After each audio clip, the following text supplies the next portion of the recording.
Ya, saya ambil dulu gambar. Bismillahirrahmanirrahim. Assalamualaikum warahmatullahi wabarakatuh.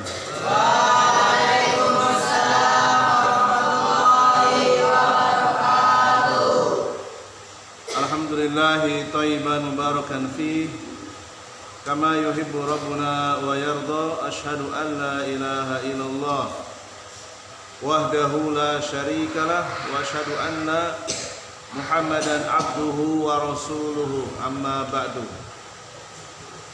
Qala Allah ta'ala fi kitabihil karim, ya ayyuhalladzina amanu taqullaha haqqa tuqatih wa la tamutunna illa wa antum muslimun. Wa qala Rasulullah sallallahu alaihi wa ala alihi wa sallam, fa inna asdaqal hadisi kitabullah wa khairul hadi hadi Muhammadin sallallahu alaihi wasallam wa syarrul umuri muhdatsatuha. Ahibati fillah rahimani wa rahimakumullah. Adik-adik santri Panti Tunas Melati Muhammadiyah rahimani wa rahimakumullah. Insyaallah ta'ala kita akan belajar kembali tentang Syarhu Al-Qawaidil Arba'i, penjelasan 4 kaidah di dalam memahami tauhid. Qala al-musannifu hafizahullahu ta'ala,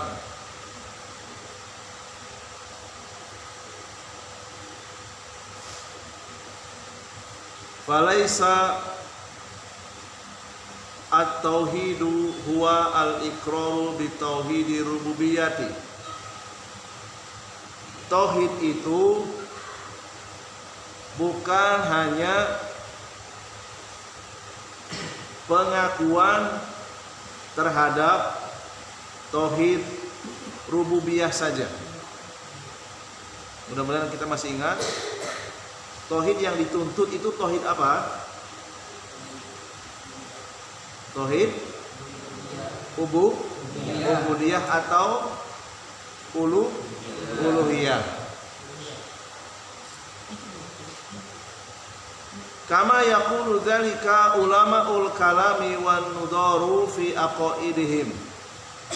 Sebagaimana para ulama kalam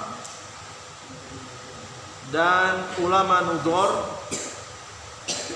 ulama-ulama yang terpengaruh ilmu mantiq,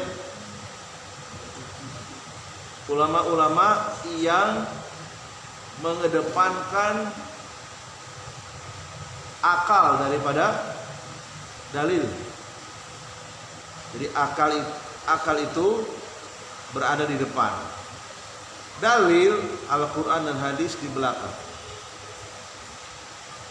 Sementara kita ahlu sunnah wal jamaah, yang di depan itu adalah Al-Quran dan hadis, yang di belakang akal. Jadi akal mengikuti Al-Quran dan hadis, itu yang benar. Tapi kalau ulama kalam, ulama-ulama yang mengedepankan akal di depan, Quran dan hadis di belakang, ya. Mereka itu fa innahum yukirruna bi anna tauhida, mereka mengimani tauhid itu sebatas huwa iqraru bi anna Allaha huwal khaliqu ar-raziqu al-muhyi. Kata mereka, tauhid itu cukup meyakini bahwa sesungguhnya Allah itu pencipta, pemberi rezeki, yang menghidupkan, al-mumitu, dan mematikan.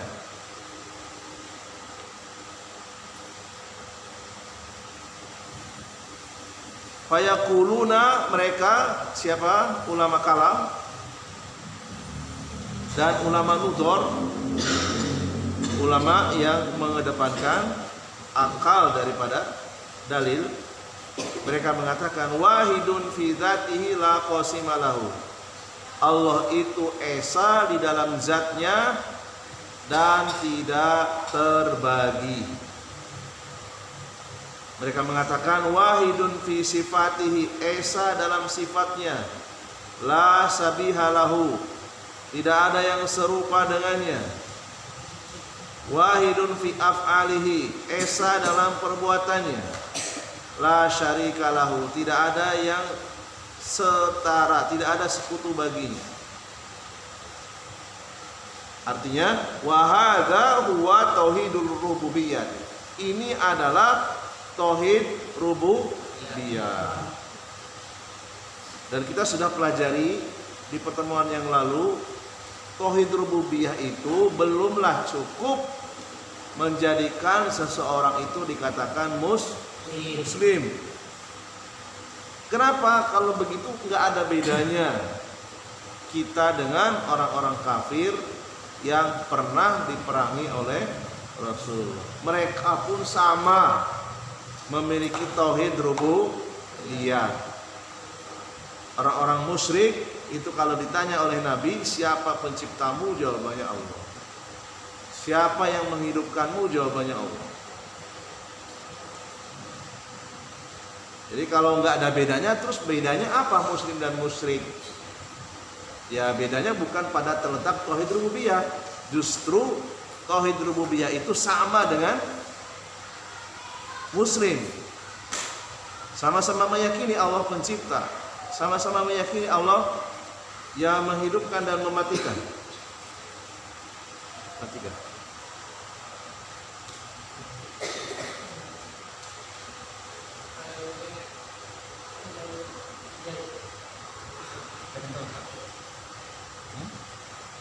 Listriknya nyambung nggak? Nyambung.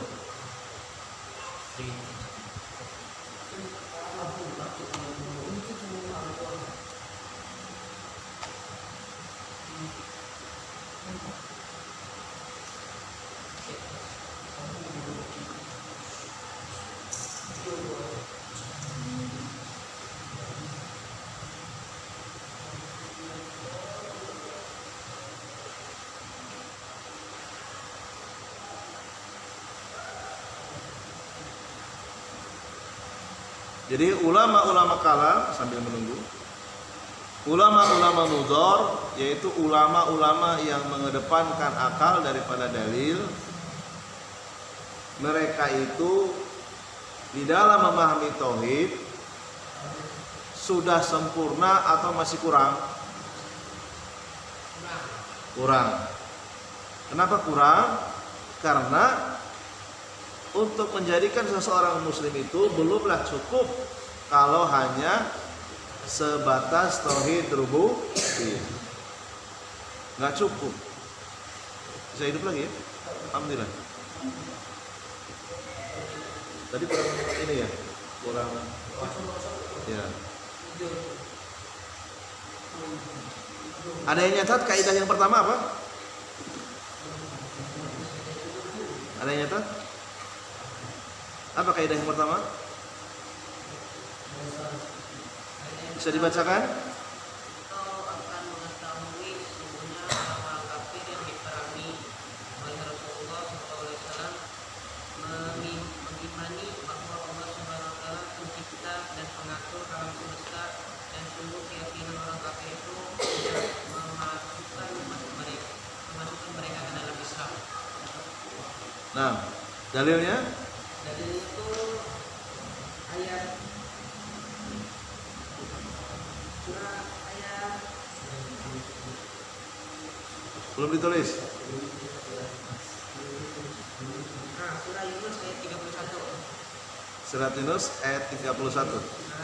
Sama surah Al-Mu'minun ayat 86 dan 87. Baik, barakallahu fiik.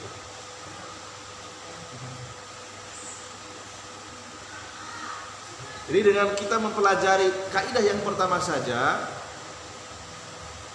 kita akan bisa mengetahui seorang ulama itu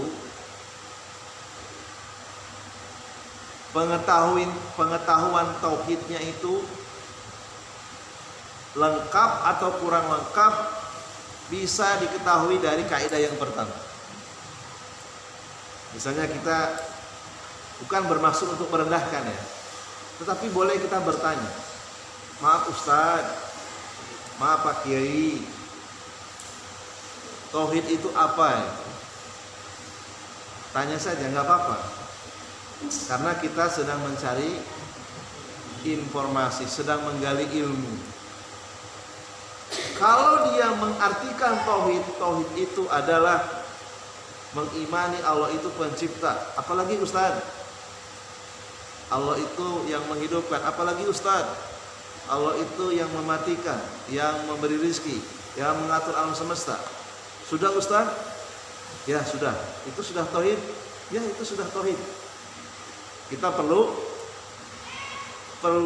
mengecek lagi. Benar Ustaz seperti itu? Gak ada yang lain Ustaz? Kalau begitu gak ada bedanya dengan orang-orang musyrik di zaman Rasul. Orang-orang musyrik di zaman Rasulullah juga ketika ditanya jawabannya tadi seperti tadi. Kalau begitu gak ada bedanya dong. Iya gak ada bedanya.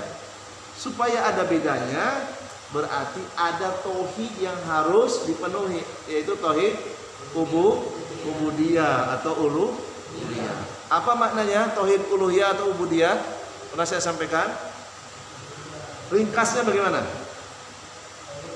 Ada yang panjang, ada yang pendek. Tauhid ubudiyah adalah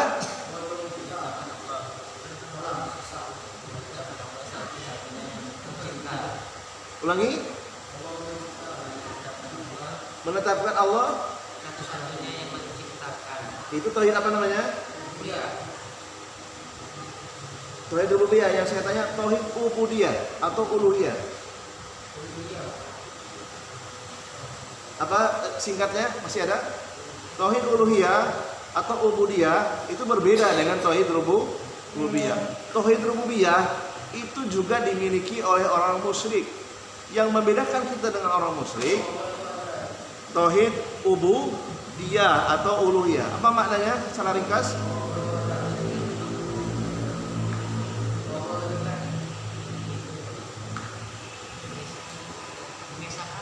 Mengesahkan Allah dalam seluruh perbuatan hambanya. Baik, mengesahkan Allah dalam seluruh perbuatan hambanya. Kita duduk di sini harus semata-mata karena Allah, bukan karena Ustaz. Kita mengerjakan PR mubazir itu kalau hanya sekedar untuk memenuhi keinginan guru, nggak dapat apa-apa. Harus diniatkan dalam hati. Harus karena Allah.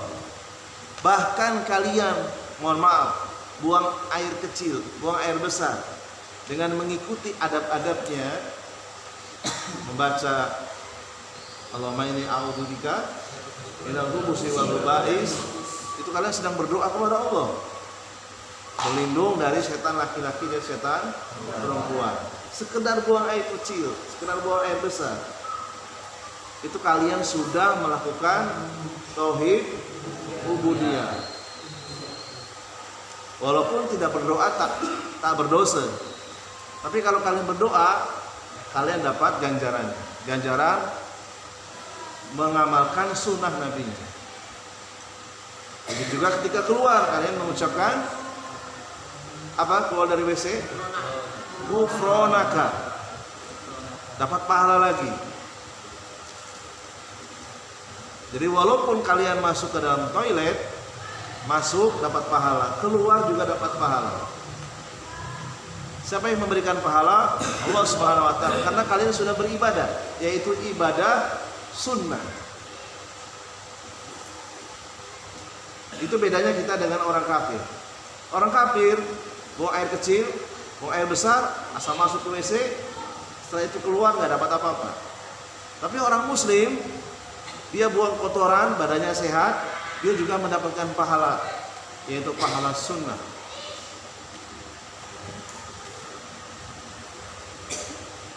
Jadi tauhid ubudiyah atau uluhiyah mengesahkan seluruh perbuatan hamba hanya untuk Allah. Bahkan kalian tidur pun harus diniatkan kalau ingin dapat pahala. Caranya gimana? Ya di dalam hati, saya tidur supaya saya bisa bangun dalam keadaan segar, bugar, bisa melaksanakan sholat subuh dalam keadaan tidak ngantuk. Berarti selama tidur itu dicatat oleh malaikat sebagai ibadah. Apalagi ditambah lagi, saya tidur agar saya bisa bangun sebelum subuh, bisa sholat tahajud dan sholat witir minimal 1 kali. Berarti selama tidur dicatat sebagai ibadah. Tidur pun harus semata-mata karena Allah. Tidak ada perbuatan yang bukan karena Allah, kecuali perbuatan maksiat. Kalian mencuri, saya mencuri karena Allah, nggak mungkin, nggak mungkin, ya. Itu namanya tauhid ubudiyah atau uluhiyah. Tauhid inilah yang membedakan muslim dan kafir.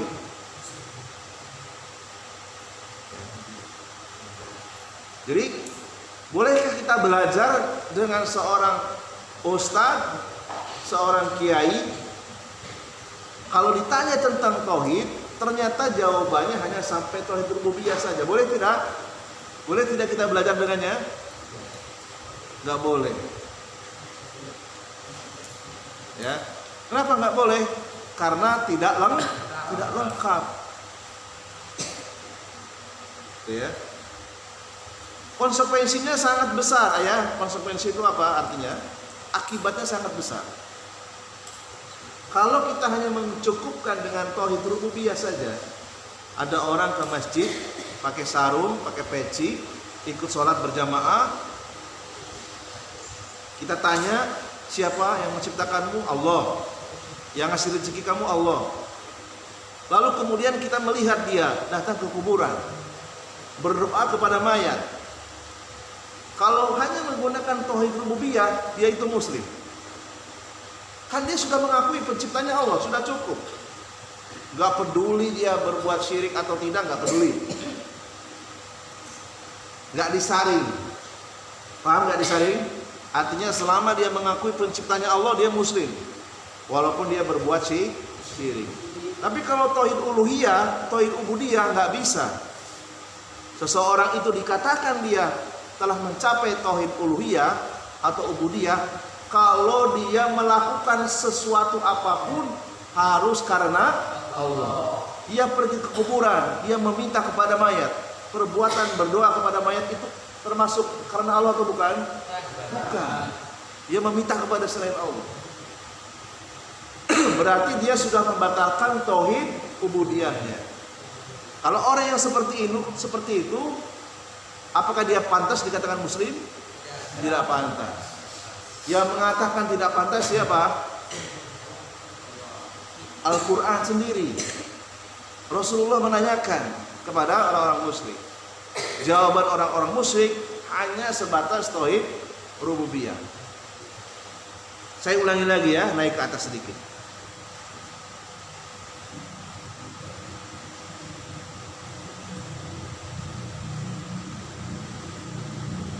Naik ke atas sedikit. Nah, ini kaidah yang pertama. Setelah orang-orang musyrik menjawab dengan jawaban yang benar, nggak salah jawabannya. Yang memberi rezeki Allah, yang menciptakan sam'a, pendengaran Allah, yang menciptakan mata Allah, yukhrijul hayya minal mayyit, yang menghidupkan Allah, wa yukhrijul mayyita minal hayy, yang mematikan juga Allah, wa may yudabbirul amra, yang mengatur segala urusan Allah. Apa perkataan Nabi di akhir ayat ini? Yunus 31. Fakul afala tattaqun. Kenapa kalian tidak bertakwa? Kalau sudah tahu yang menciptakan kamu, kenapa kamu nggak bertakwa? Kalau orang itu bertauhid, nggak mungkin Rasulullah mengatakan afala tattaqun. Mungkin. Rasulullah kan masih nanya lagi. Kenapa? Kenapa Rasulullah masih bertanya lagi? Karena belum cukup. Belum cukup. Ya. Maka kalau kita ketemu dengan seorang pengajar, dia menjelaskan tauhid hanya tauhid rububiyah saja, maka nggak boleh lanjutkan. Berarti dia ilmu tentang tauhidnya sama dengan orang-orang musyrik. Ya, kalau tauhidnya hanya sebatas tauhid rububiyah. Dan ini harus tegas ya, tidak boleh basa-basi, tidak boleh plain-plan. Apakah terus kita memusuhi? Enggak perlu memusuhi. Yang penting kita sudah tahu, oh ini melanggar kaidah yang pertama ini. Kalau Ustaz kok menjelaskan tauhid hanya tauhid rububiyah saja. Wah, kalau gitu saya tahu ini nggak benar. Ya, pamit saja. Ustaz, saya pamit. Saya nggak bisa meneruskan. Khusus untuk belajar tauhid nggak boleh. Tapi kalau dia ngajarin pencaksilat, boleh-boleh saja, nggak apa-apa. Ngajarin bela diri, ngajarin bahasa Inggris nggak apa-apa. Tapi kalau ngajarin tauhid nggak boleh.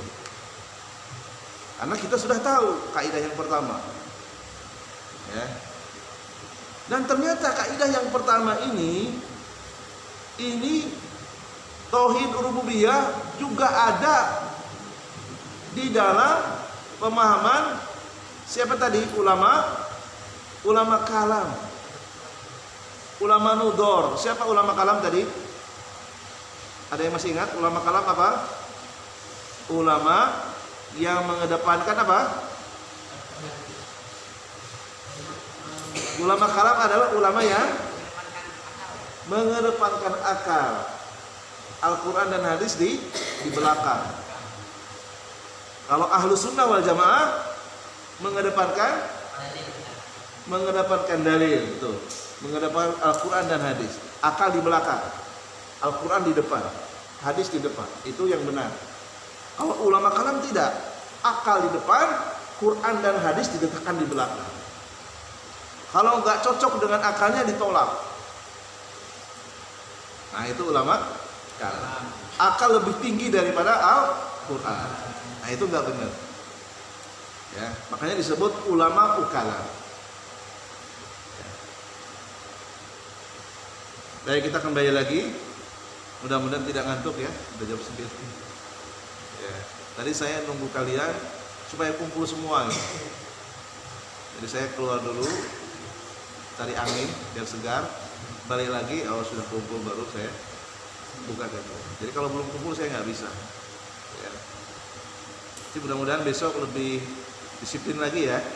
Jadi Isya itu langsung aja duduk, nggak apa-apa. Nggak usah ke asrama dulu. Makan habis maghrib kan? Tadi habis Isya. Karena tadi jam siang itu saya telepon Pak Abdul Karim, katanya makannya habis maghrib. Terus kajiannya kapan Pak? Kajiannya habis Isya katanya. Kalau memang makannya habis Isya, kajiannya habis maghrib tak masalah. 30 menit nggak apa-apa. Tadi kalian makannya habis Isya, bukan habis maghrib. Berarti misinformasi. Jadi saya sudah nawarkan sama Pak Abdul Karim habis maghrib.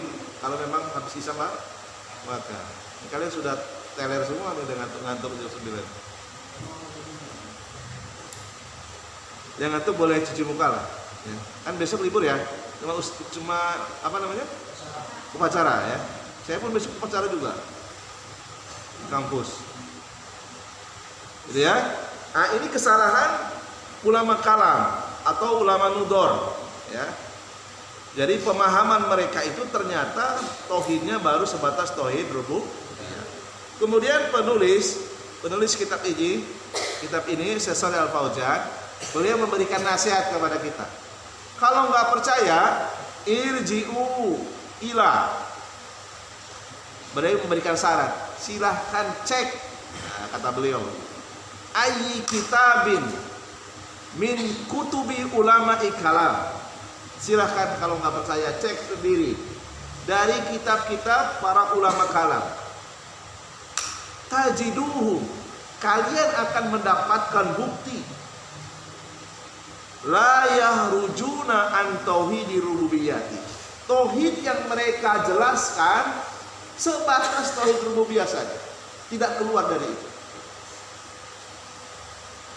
Ya, tidak keluar dari rububiyah. Artinya nggak lengkap. Kalau nggak lengkap bagaimana? Ya nggak usah dilanjutkan, percuma saja. Ganti guru yang lain yang paham tentang tauhid. Ya. Wa hadza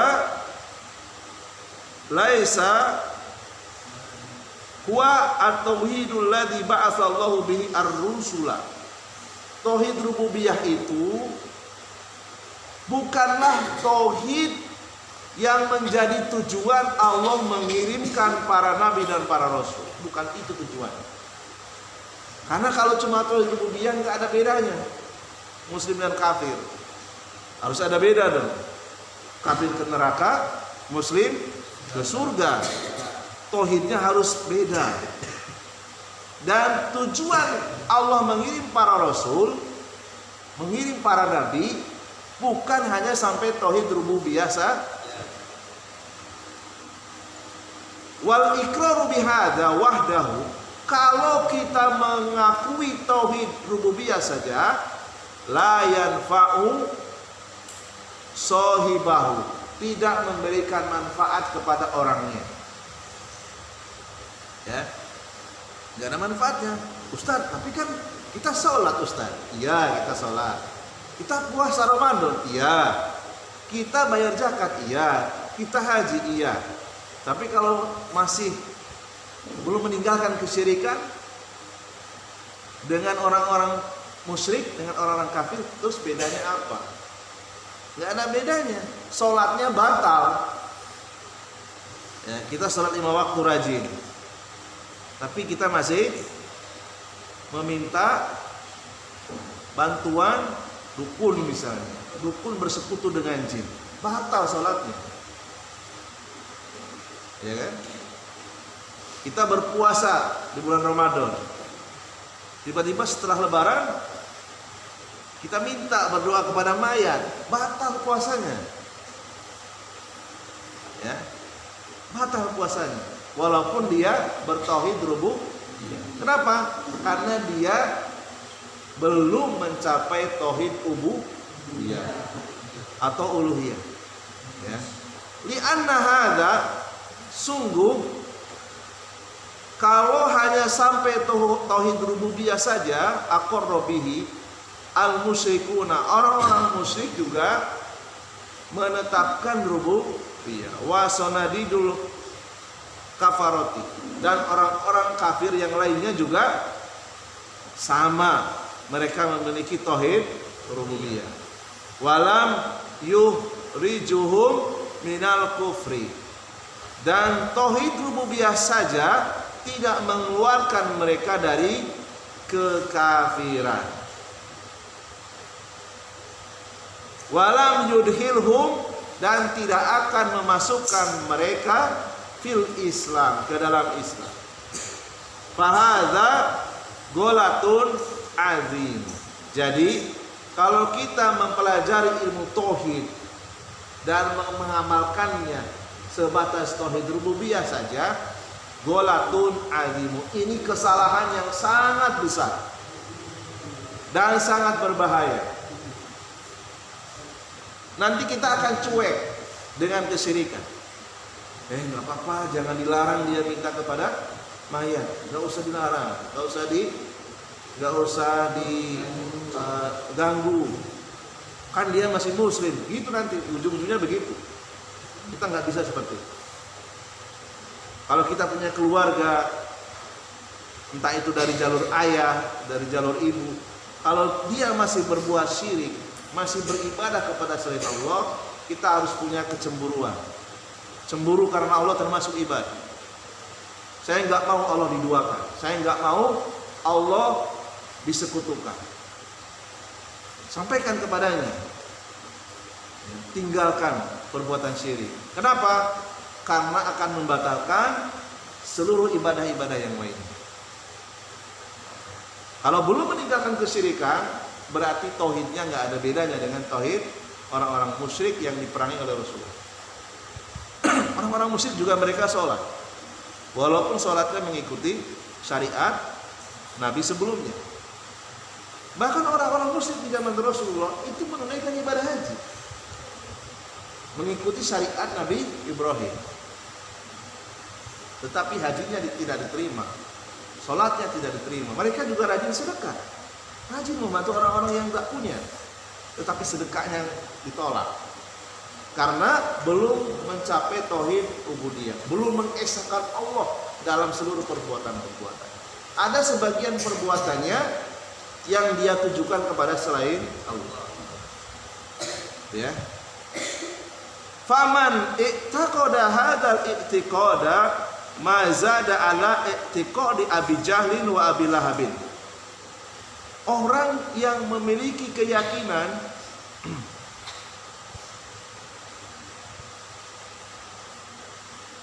dengan keyakinan tauhid rububiyah saja tidaklah melewati dari keyakinannya orang kafir yang bernama Abu Jahal dan Abu Lahab.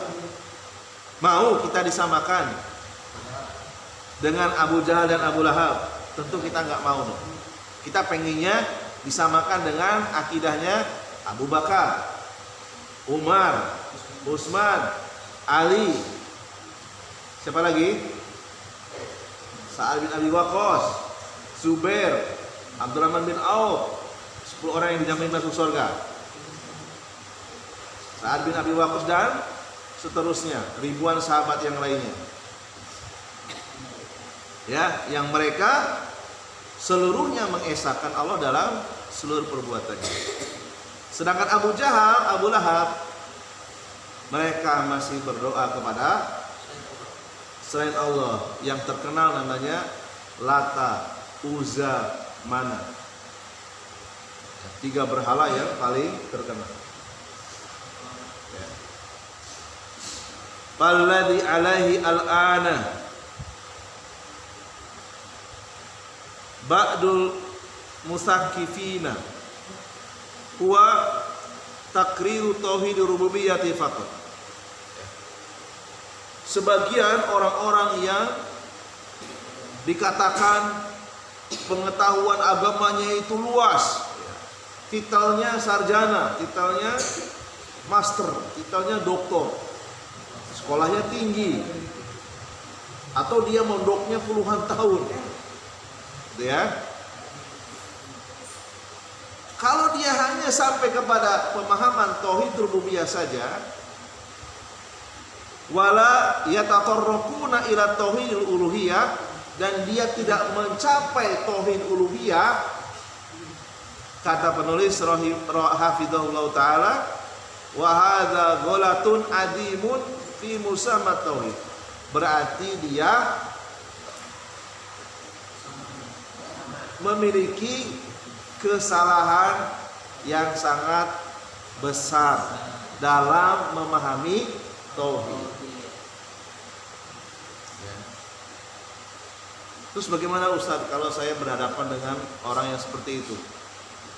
Ya, kita sebagai murid, sebagai anak muda, kasih buku, kasih kitab ini, kasihkan kitabnya. Kalau kita punya uang, print, kasihkan. Kalau ustadznya bisa membaca kitab, gundul. Kalau tak bisa juga, kasih terjemahnya. Kalau ada, kalau nggak ada, ya suruh ikut kajian tauhid kitab ini. Insya Allah, atas izin Allah, kalau dia hatinya terbuka, dia pun akan mudah untuk menerima kebenaran.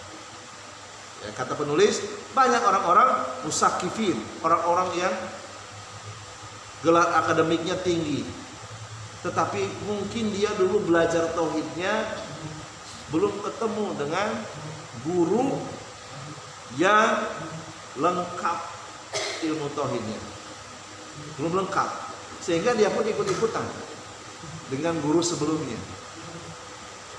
Ya, paham ya? Maka bersyukurlah. Saya pun bersyukur ketemu dengan guru-guru saya. Ya. Baik itu di Jogja, di Solo, di Malang, ya.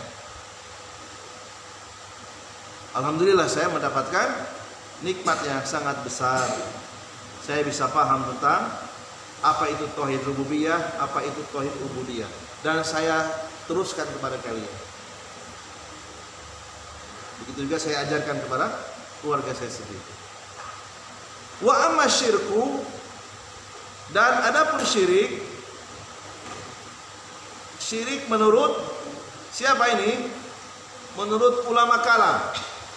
Jadi kita sedang berbicara ulama kalam, ulama nudor, ulama yang terpengaruh ilmu logika, ilmu mantik, ilmu filsafat, ya. Dan mereka bukanlah ulama ahlus sunnah wal jamaah. Mereka mengatakan syirik itu adalah, perhatikan ya, kalau boleh dicatat boleh silakan.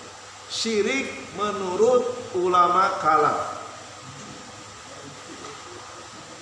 ya, syirik menurut ulama kalam, dan ini adalah syirik yang salah pemahamannya. Kita harus tahu mana yang salah. Ada yang masih ingat kenapa kita mempelajari sesuatu yang salah? Ada yang ingat apa tujuannya? Supaya apa? Kenapa kita mempelajari sesuatu yang salah? Selain kita belajar sesuatu yang benar, kita pun harus belajar sesuatu yang salah. Untuk apa tujuannya? Agar tidak tersesat. Kita sudah tahu nih, jalan yang ke sana jalannya mulus, gak ada lubang.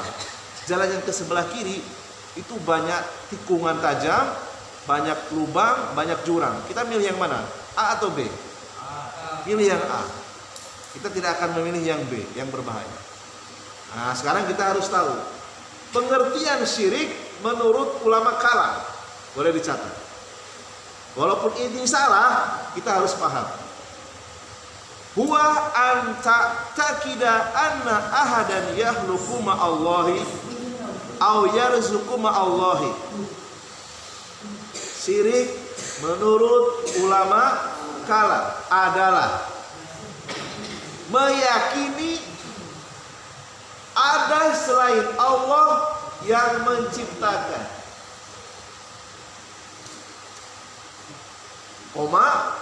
dan meyakini ada yang memberi rezeki selain Allah.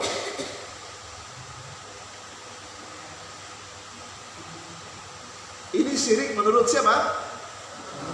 Ulama kalam. Salah atau benar? Salah.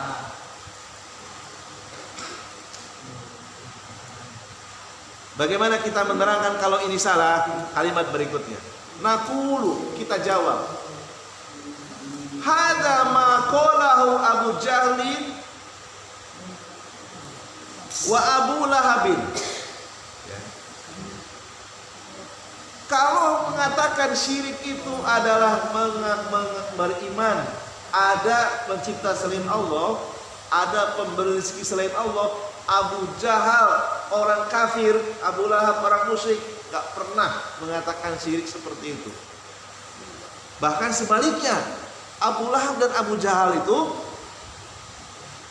hanya mengakui Allah itu sebagai pencipta, hanya mengakui Allah yang memberi rezeki, yang memberi makan. Gak pernah Abu Lahab dan Abu Jahal itu mengatakan ada loh selain Allah yang menciptakan, ada selain Allah yang memberi. Berarti bagaimana? Syirik ulama kalam ini kalau mau kita bandingkan dengan Abu Jahal dan Abu Lahab, lebih buruk mana? Lebih buruk ulama kalam. Abu Jahal dan Abu Lahab saja yang kafir tidak pernah mengatakan seperti itu. Tidak pernah mengatakan ada selain Allah yang menciptakan dan memberi. Kok bisa-bisanya ulama kalam mengatakan ada pencipta selain Allah, ada pemberi rezeki selain? Berarti bodohnya itu keterlaluan gitu. Lebih bodoh dari Abu Lahab dan Abu Jahal. Kebodohan ini sangat berbahaya.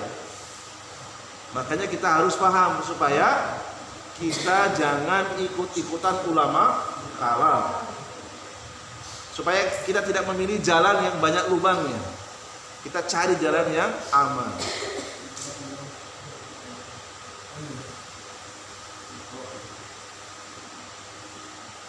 Kemudian penulis melanjutkan, maqalu inna ahadan yahluqu ma'allah. Abu Lahab dan Abu Jahal tidak pernah mengatakan ada selain Allah yang menciptakan, ada selain Allah yang memberi rezeki.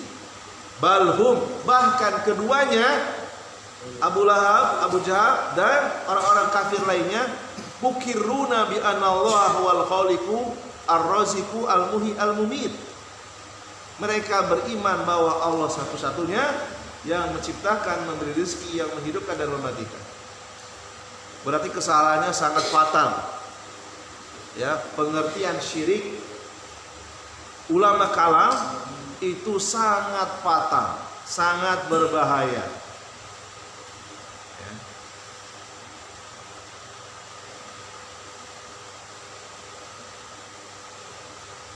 Nah, ini adalah akhir dari kalimat penjelasan dari kaidah yang pertama. Nanti kita bisa merojah lagi. Baik, saya tutup dulu. Setelah ini mungkin ada tanya jawab. Ya, subhanakallahumma bihamdika asyhadu an la ilaha illa anta astaghfiruka wa atubu ilaik.